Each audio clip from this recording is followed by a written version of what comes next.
ರಾಜ್ಯದಲ್ಲಿ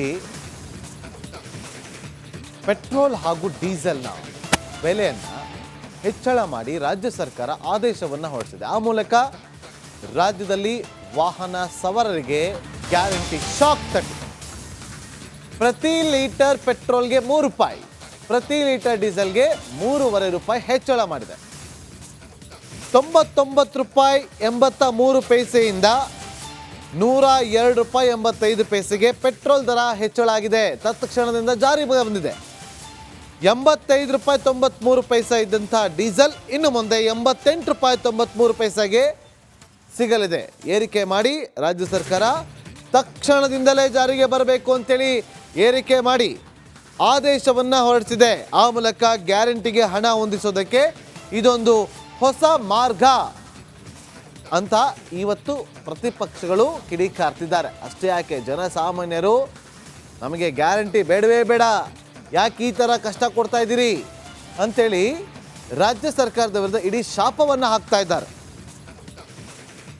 ನಮ್ಮ ಪ್ರತಿನಿಧಿ ವಿಜಯ್ ಜನರನ್ನ ಮಾತಾಡ್ತಿದ್ದಾರೆ. ಆ ಸಮಯದಲ್ಲಿ ಜನ ಏನು ಹೇಳಿದ್ದಾರೆ ನೋಡ್ಕೊಂಬನ್ನಿ. ಪೆಟ್ರೋಲ್ ಮತ್ತು ಡೀಸೆಲ್ ದರವನ್ನು ಇಂದು ರಾಜ್ಯ ಸರ್ಕಾರ ಹೆಚ್ಚಿಗೆ ಮಾಡಿರುವಂಥದ್ದು, ಅದರ ಮೇಲಿನ ಸೆಸ್ ಜಾಸ್ತಿ ಮಾಡೋ ಮೂಲಕ ಸಾಮಾನ್ಯ ಜನರಿಗೆ ಬರೆಯನ್ನು ಹೇಳ್ತಿರುವಂಥದ್ದು. ಈ ಬಗ್ಗೆ ಮಾತಾಡೋಕ್ಕೆ ಏನು ನಾಗರಿಕರು ನಮ್ಮ ಜೊತೆ ಇದ್ದಾರೆ, ಮಾತಾಡೋಣ.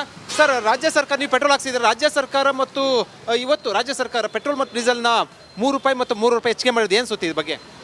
ಇವರು ಸೆಂಟ್ರಲ್ ಗೌರ್ಮೆಂಟ್ GST ಮಾಡ್ತೀವಿ ಅಂತೇಳಿ ಕಮ್ಮಿ ಮಾಡ್ತೀವಿ ಅಂತ ಹೇಳ್ತಿದ್ದಾರೆ. ಇವರು ಈ ಥರ ಮಾಡ್ತಾ ಇರೋದು ಕಷ್ಟ ಆಗುತ್ತೆ. ಕಾಮನ್ ಮ್ಯಾನ್ಗೆ ಕಷ್ಟ ಆಗುತ್ತೆ.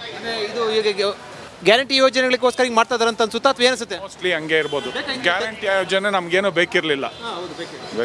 ಈಗ ತೆರಿಗೆ ಜಾಸ್ತಿ ಮಾಡೋದು ಬೇಕಾಗಿತ್ತು, ಅವಶ್ಯಕತೆ ಇದೆಯಾ? ಇಲ್ಲ ಸರ್, ಬೇಕಿರಲಿಲ್ಲ. ಸುಮ್ಮನೆ ಇದು ಎಲೆಕ್ಷನ್ಗೋಸ್ಕರ ಸುಮ್ಮನೆ ಇದ್ಬಿಟ್ಟು ಇವಾಗ ಮತ್ತೆ ಎಲೆಕ್ಷನ್ ಆದ್ಮೇಲೆ ಮಾಡ್ತಾ ಇದ್ದಾರೆ.